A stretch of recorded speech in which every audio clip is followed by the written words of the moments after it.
یہ خادم حضرات مسیح موعود کا جو تصور امت مسلمہ کے قواعد عملیہ کو مزمحل کرنے کی ابلیسی سازش ہے. جو اب ہوا یہ ہے کہ اقبال جو کامنٹ دے رہا تھا یہ احمدیہ اور مرزائیہ کے بارے میں دے رہا تھا، یہ مہدی کے بارے میں نہیں دے رہا تھا. ایکچولی جب تصور کوئی پیدا، یہ موعود کا لفظ، مسیح موعود کا لفظ، مسیح موعود سب کانٹیننٹ میں صرف ایک ہی شخص کہلواتا تھا کہ جس سے وعدہ کیا، جو پلٹایا گیا ہے مسیح موعود. اور یہ جناب مرزا غلام احمد صاحب کا دعویٰ تھا.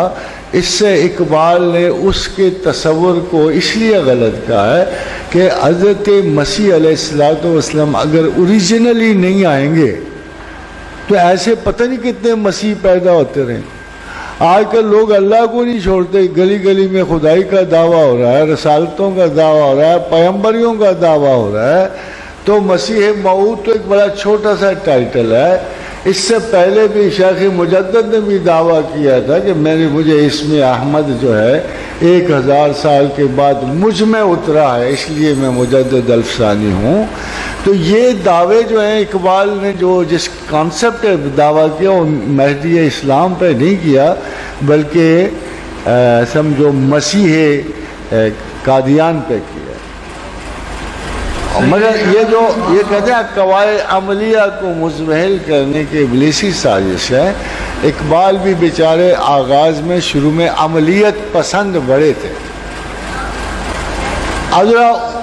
بہت بڑے عالم ماشاءاللہ، مسلمانوں کے بہت بڑے رہنما، ہماری ان سے بڑی محبت ہے، بڑا عشق ہے. مگر غلطی تو سب سے ہو جاتی ہے، غلطی سب سے. اتنا بڑا عالم، اتنے بڑا پریکٹیکل سبق دینے والا عالم، عمر آخر میں اگر مجذوبوں کے پیچھے لگ جائے تو اس کو کیا کہو گے؟ اقبال کا اپنا حال یہ تھا کہ انہیں اتنی زیادہ جو تصادم ذہن پیش آیا، اس کی مین وجہ یہ تھی کہ تھرو آؤٹ لائف وہ تمام تر اپروچز کو، مسٹیسزم کو غلط سمجھتے چلے آئے. دانشوری کے تقاضوں کے مطابق عملیت کمزور مسلمانوں، یہ ایک مرد تن آسان تھا، تن آسانوں کے کام آیا. دیا اقبال نے ہندی مسلمانوں کو سوز اپنا. یہ ساری باتوں ہونے کے باوجود جب عمر آخر آئی تو اقبال سے زیادہ کوئی جذب کا شاید اس وقت بندہ موجود ہی نہیں تھا برے صغیر میں، کہ بات پہ رونا، گلی کوچوں میں دوڑتے ہوئے مجذوبوں کے پیچھے سے گزرنا، سید حجویر سے ایکسٹرا آرڈنری رغبت رکھنی. تو اقبال میں اصلاحات کے بڑے پیٹرن آئے ہیں، اور جو آخری پیٹرن آیا ہے وہ بہت جذباتی تھا، جس میں اقبال اعتراف کرتے نظر آتے ہیں کہ I have failed. مگر وہ فیل نہیں ہوا ہے. جہاں ایک طرف انہوں نے پاکستان تخلیق کیا ہے، وہاں وہ ایک آخری اپروچ میں ایک بات کہتے نظر آتے ہیں کہ نسیم از حجاز آیت نہیں آیت. خدا ہی جانتا ہے کہ اب حجاز سے مجھے خوشبو آئے گی کہ نہیں، ہوا آئے گی کہ نہیں. نسیم از حجاز آیت نہیں آیت، سرود رفتہ باز آید نہیں آید. وہ پرانا نغمہ پھر سنائی دے گا کہ نہیں سنائی دے گا، ہوائے مدینہ پھر آئے گی کہ نہیں آئے.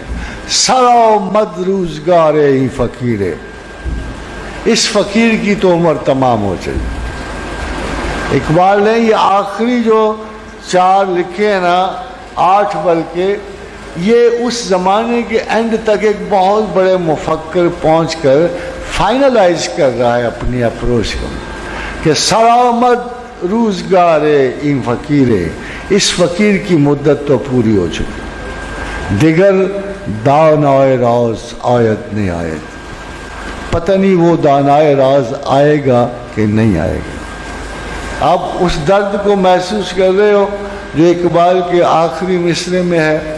دیگر دانائے راز آیت نہیں آیت، پتہ نہیں وہ دانائے راز، وہ فطرت کو سمجھنے والا، وہ دین کو سمجھنے والا وہ شخص آئے گا کہ نہیں آئے.